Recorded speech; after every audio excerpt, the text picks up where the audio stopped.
Hello दोस्तों, मैं हूं मना गौतम और मेरे वीडियो चैनल में आप सभी का बहुत सारा और प्यारा वेलकम है।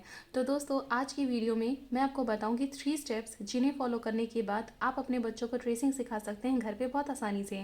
तो चलिए आइए वीडियो को स्टार्ट करते हैं।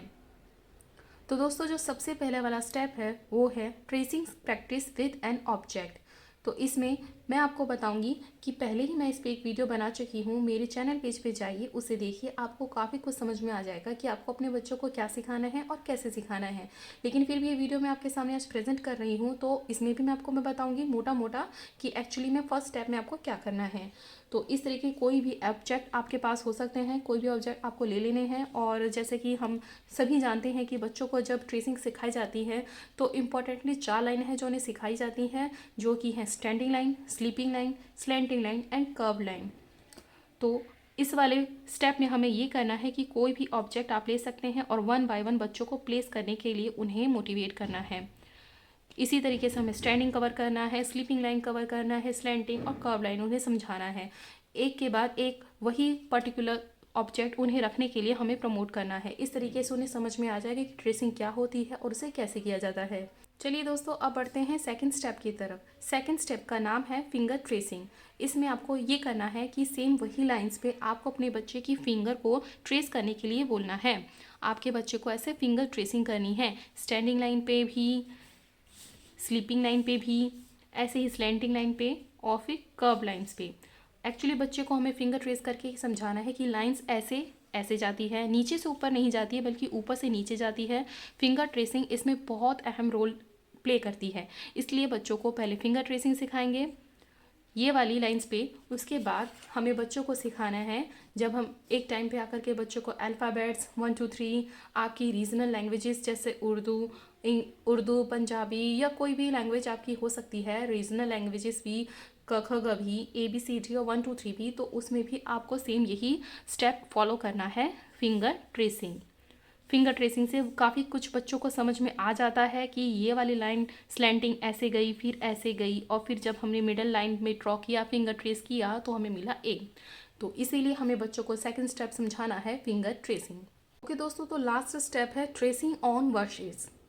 इसके लिए आपके पास जो भी सामान अवेलेबल हो वो आप यूज़ कर सकते हैं। आप वाइट बोर्ड यूज़ कर सकते हैं, स्लेट यूज़ कर सकते हैं, नोटबुक पे आप बच्चों को लाइंस ड्रॉ करके दे सकते हैं ट्रेसिंग करने के लिए, पुरानी बुक का भी यूज़ कर सकते हैं, या फिर आपके पास जो पुरानी पॉलीपैक हो, पॉलीथीन हो, आप उसमें शीट्स को डाल के बच्चों को यूज़ करने के लिए दे सकते हैं, जैसे कि आप यहाँ पे स्क्रीन पे देख पा रहे हैं, जैसे कि ये है।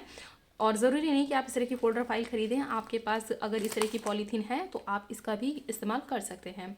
तो अब हमें बच्चों को शीट्स पे क्या क्या करके देना है वो अब देख लेते हैं।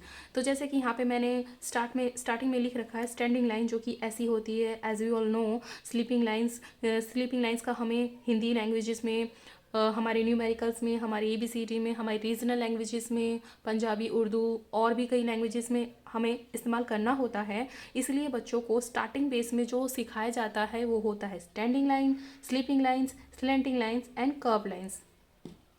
तो अब हम सबसे पहली शीट देख लेते हैं। सबसे पहली शीट है स्लीपिंग लाइंस। इसके लिए मैंने पुरानी बुक के थोड़े कटआउट यहाँ पे पेस्ट कर रखे हैं। आप ये भी यूज़ कर सकते हैं, अगर आपको ड्राइंग आती है तो आप ड्राइंग भी बना सकते हैं।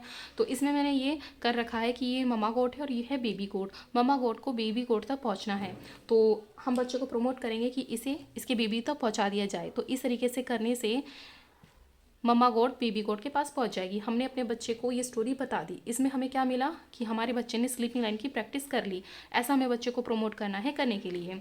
इसी तरह से एक और ऑप्शन है रिवर का, जिसमें स्वान है, फिश है। तो ये छोटी छोटी चीज़ें जो होती हैं बच्चे को प्रमोट करती हैं स्लीपिंग लाइन ड्रॉ करने के लिए। तो एक आइडिया ये हो सकता है, एक आइडिया ये हो सकता है जिसमें कि एक ग्लास में वाटर है। अगर आपका बच्चा ट्रेसिंग अच्छी कर रहा है स्लीपिंग लाइन की तो आप उसे थोड़ा बारीक बना के दें, और अगर नहीं कर पा रहा है, स्टार्ट है, तो फिर आप उनको थोड़ा गैप के साथ स्लीपिंग लाइन की प्रैक्टिस करने के लिए दें। फिर एक और ऑप्शन ये है कि आप पेंसिल दे सकते हैं इसी तरीके से। और इस फाइल का ये फ़ायदा होता है कि आप इन्हें इस तरीके से अगर रब करेंगे तो ये रब भी हो जाता है। नेक्स्ट देख लेते हैं।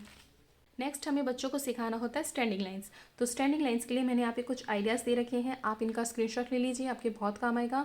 या फिर आपके पास अगर कुछ और बेटर आइडियाज़ है तो आप उसे भी इस्तेमाल कर सकते हैं बच्चों को स्टैंडिंग लाइन सिखाने के लिए। तो इसमें भी हमें सेम ऐसे ही कुछ स्टोरी दे सकते हैं, बच्चों को समझा सकते हैं कि फ्लावर है, इसका पॉट है, इसके पास तक ले जाइए तो आपका फ्लावर पॉट कंप्लीट हो जाएगा। और ये काइट है, इसे बेबी तक पहुँचा दीजिए तो ये हमारी काइट कंप्लीट हो गई। तो इस तरीके से क्या है कि हमने अपने बच्चे को स्टैंडिंग लाइन की एक प्रैक्टिस करा दी। तो ये कुछ आइडियाज़ हैं जो कि आपके सामने प्रेजेंट है, आप इन्हें यूज़ कर सकते हैं। नेक्स्ट हमें बच्चों को सिखाना होता है स्लैंटिंग लाइन। तो इसमें आप बच्चों को ये समझा सकते हैं, आज बारिश इधर की तरफ हुई है तो ये वाली लाइन आप इस तरह से ड्रॉ कर दो, तो ये मिल गया हमें स्लैंटिंग लाइन। और फिर कह सकते हो कि कल बारिश इधर की तरफ होगी तो फिर आप इधर की लाइन ड्रॉ करो, तो ये मिल गया हमें एक और slanting, left slanting and right slanting यहाँ पे प्रैक्टिस हो जाएगी बच्चे की। तो एक आइडिया ये है जिसमें इन दोनों स्लैंटिंग लाइन को मिक्स कर दिया जाए, मिला दिया जाए, तो ये बन जाते हैं हमारे माउंटेन। और इसमें दोनों स्लैंटिंग लाइन्स की हमारी left and right slanting line की हमारी प्रैक्टिस भी हो जाएगी बच्चे के थ्रू। और एक और ऑप्शन है जो कि है आइसक्रीम के कोन्स, तो इसे ड्रॉ करने से भी बच्चे की left and right slanting line की प्रैक्टिस हो जाएगी बहुत अच्छे से। स्लैंटिंग लाइन की प्रैक्टिस करा देने के बाद हमें बच्चों को सिखाने होते हैं कर्व लाइंस। कर्व लाइन 4 तरह की होती है, up and down, left and right curve. तो डाउन कर्व के लिए मेरे पास है एक ये आइडिया जिसमें मैंने बास्केट बनाई हुई है, तो इसके हैंडल के लिए आप बच्चे को ट्रेसिंग करने के लिए प्रमोट कर सकते हैं, जो कि डाउन कर्व बनेगा हमारा। और इसे सिखा देने के बाद हमें अप कर्व भी सिखाना है बच्चे को, तो उसके लिए ये है मेरे पास एक आइडिया जिसमें हार बनाया हुआ है। तो इसमें भी अगर हम बच्चे को ड्रॉ करने के लिए प्रमोट करेंगे स्केच, कलर, क्रेयॉन्स, किसी भी पेंसिल के भी माध्यम से, तो बच्चे बहुत इंटरेस्ट लेके इसे करेंगे, क्योंकि उनके पास कुछ अच्छा सा यूनिक सा कलरफुल उनके सामने आएगा ड्रॉ करने के लिए, तो ऑब्वियसली ड्रॉ करेंगे और काफ़ी कुछ सीखेंगे। तो इसे करने के बाद बच्चे सीख जाएंगे अप कर्व को ट्रेस करना। इस आइडियाज़ के बाद हमारे पास कुछ और भी आइडियाज़ हैं जिन्हें आप देख सकते हैं, जैसे कि अम्ब्रेला, आइस लॉलीज। फिर हमें बच्चों को सिखाना होता है लेफ्ट एंड राइट कर्व। तो लेफ्ट कर्व के लिए मैंने ऐसा बनाया हुआ है डिज़ाइन, आप ये ले सकते हैं। आप अपने हिसाब से कोई और अगर आपके पास डिज़ाइन है तो आप वो भी ले सकते हैं। फिर हमें बच्चे को लेफ़्ट कर्व सिखाना होता है, राइट कर्व सिखाना होता है। इन दोनों ही कर्व को जब मिला दिया जाए तो हमें मिलता है एक ज़ीरो या फिर सर्कल। ये भी हमें बच्चों को एक टाइम पे सिखाना होता है। और फिर जब हम ये सब सिखा देते हैं तो हमें फिर सिखाना होता है ऐसी लाइंस, ऐसी कर्सिव लाइन जो हमें कर्सिव राइटिंग के लिए बच्चों को सिखानी होती है ट्रेसिंग प्रैक्टिस में। तो इसमें भी आप एक स्टोरी बच्चों को छोटी सी बता सकते हैं, जिसमें ये दोनों फ्रेंड्स हैं और इसे इसके पास फ्लाई करके जाना है। तो आप जो स्केच यूज़ कर रहे हो इसे आपको एक बार भी उठाना नहीं है, इसे आप सीधा यहाँ तक लेके जाइए। टेढ़ा मेढ़ा कैसे भी आपका ये ट्रेस आपको दिख रहा है, आपको करना है, लेकिन आपको एक बार भी अपने पॉइंट को उठाना नहीं है, पूरा इसके पास मिला के ले जाना है। एक्चुअली बच्चों को सिखाया जाता है बाद में बच्चों को कर्सिव राइटिंग सिखाने के लिए। तो कुछ आइडियाज़ ये हैं, इसका आप स्क्रीनशॉट ले लीजिए। मैं बताती हूँ कि इसका स्क्रीनशॉट इसलिए क्योंकि ये आपके बहुत काम आने वाला है। आप इनकी जितनी ज़्यादा प्रैक्टिस बच्चों को कराएंगे उतनी ज़्यादा वो ट्रेसिंग में माहिर होते जाएंगे। तो इसके बाद ये सब सिखा देने के बाद हमें बच्चों को शेप्स भी सिखानी होती हैं ट्रेसिंग में। तो मैं उन लोगों के लिए भी बता रही हूँ जिन्हें अगर ड्राइंग नहीं आती है, तो आप सिंपली बिंदी का भी यूज़ कर सकते हैं। और इन बिंदी में ये करना है कि आपने 3 जगह बिंदी पॉइंट कर दी। अब बच्चे को हमें ये समझाना है कि इस बिंदी से आपने यहाँ से स्टार्ट किया तो यहाँ पे एंड करो, यहाँ से स्टार्ट किया तो यहाँ पे एंड करो, यहाँ से स्टार्ट किया तो यहाँ पे एंड करो। हमें मिल गया ट्रायंगल। तो जिन लोगों को ड्राइंग नहीं आती है तो आप बिंदी का भी यूज़ कर सकते हैं। इस तरह से हमें ट्रायंगल मिल गया। और सर्कल के लिए आपने यहाँ से अपना स्केच उठाए से यहाँ से आप जैसे जैसे लाइन जा रही है आप इस पे अपनी कलर को फहराते जाओ और यहाँ पे आके आप अपना स्टॉप कर दो, तो हमें मिल गया सर्कल। तो एक टाइम पे हमें फिर बच्चों को ट्रेसिंग में शेप्स भी सिखानी होती हैं। इन सब के बाद जो भी हमने बच्चों को सिखाया है standing, sleeping, slanting and curve, उनका साइज़ हमें धीरे धीरे छोटे करते जाना है, क्योंकि एक्चुअली में हमें इन्हें ये सब नोटबुक में लिखाना है।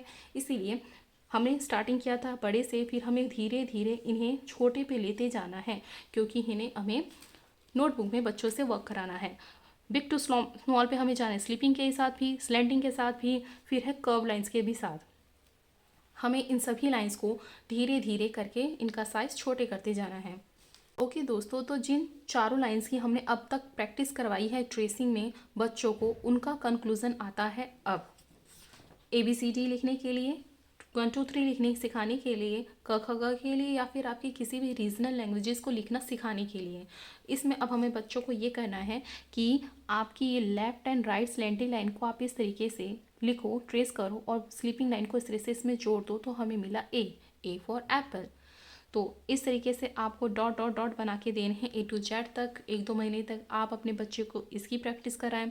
जब बच्चा आपका इसमें क्लियर हो जाए तो फिर आपको देने हैं 3 डॉट्स। 3 डॉट्स में आपको बच्चे को पुश करना है कि यहाँ से आप अपनी स्लैंटिंग लाइन को यहाँ ले जाइए, फिर इसको यहाँ ले जाइए, फिर मिडल लाइन को यानी स्लिपिंग लाइन को इस तरीके से कर दीजिए तो आपको मिलेगा A।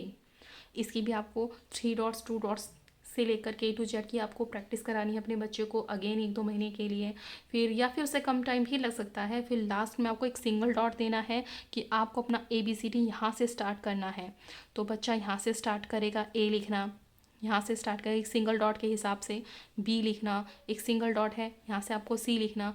फिर लास्ट में इसकी प्रैक्टिस कर लेने के बाद भी आपको एक भी डॉट नहीं देना है, सिर्फ आपको एक डैश बना के देना है, या फिर वो भी नहीं, आपको एक भी डॉट नहीं देना है। बच्चे को खुद से लिखना है कि ये है डैश, अब यहाँ पे आप लिखिए ए, फिर बी, क्योंकि आपने इतनी प्रैक्टिस कर ली है तो ऑब्वियसली अब आप A to Z लिख पाएंगे। सेम यही मेथड हमें 1 2 3 में यूज़ करना है। सेम यही मेथड फिर हमें क ख ग में भी यूज़ करना है। क ख ग थोड़ा सा बच्चों के लिए टफ हो जाता है, थोड़ा टाइम लगेगा, लेकिन वो सीख जाएंगे बहुत ईजीली। एक बार उन्होंने चारों लाइन्स की प्रैक्टिस कर ली, उसके बाद फिर ये स्टैंडिंग लाइन, फिर ये कर्व्ड लाइन्स, फिर ये स्लिपिंग लाइन बच्चों के लिए बहुत ईजी हो जाएगा। आपकी रीजनल लैंग्वेजेस पे आप इन्हीं स्टेप्स के माध्यम से बहुत आसानी से सिखा पाएंगे। ओके दोस्तों, तो मैंने अपनी वीडियो में काफ़ी कुछ आपको बता दिया है। तो प्लीज़ अगर आपको मेरी वीडियो अच्छी लगी हो तो एक लाइक बटन दबा दीजिए, सब्सक्राइब बटन दबा दीजिए और प्लीज़ मोटिवेट कीजिए। और आगे भी मैं ऐसी वीडियो लेके आती रहूँगी आपके लिए, आपके बच्चों के लिए, जो कि काफ़ी इंटरेस्टिंग हो सकती है आपके लिए भी, आपके बच्चों के लिए भी। So okay, thank you, bye bye and thank you for watching.